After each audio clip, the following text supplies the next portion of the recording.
Well, I want to talk to you today about some of the new challenges that you're facing in your home. Many of us are now at home on quarantine and are becoming our children's teachers, which is a totally different role for most of us.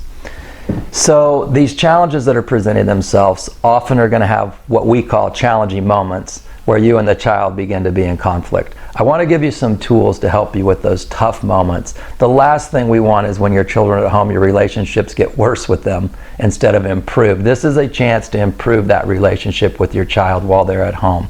So one of the things that we need to focus on is think about 3 to 4 core beliefs you could build with your family's values. We call those foundational beliefs when we work with schools. Not rules, because rules always feel bossy to people, but what we're going to try to become while we're together. The best things we could do to give our children successful lives. So some of those could be things like this. In our home, we're going to try to respect one another.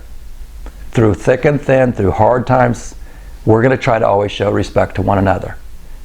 When a child then is not respecting their sister, or maybe not respecting you in the way you're trying to help them with their homework, you can now go back to your core belief and coach from that position instead of just, don't talk to me like that. You can say, hold on, let's look at if this is respectful the way you're saying it to me right now. Another one might be giving your best effort. Many times you're going to get frustrated with your child at home is when they're not giving best effort.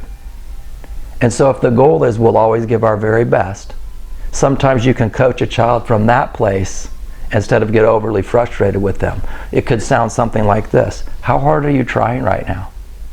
Between 1 and 10. How much effort are you giving right now? And if they're not giving the kind of effort, that's the issue. And we'll coach that. Building that ability to give effort is a skill. And you want your child to acquire that. But many times your frustration causes it to be hard to coach your child. We're asking you in those moments, pause, go to your core belief and start coaching from that framework, not your control or threat or consequence if you don't do your work. This will help your brain come out of that frustration and be able to actually coach your kid through some of these hard moments.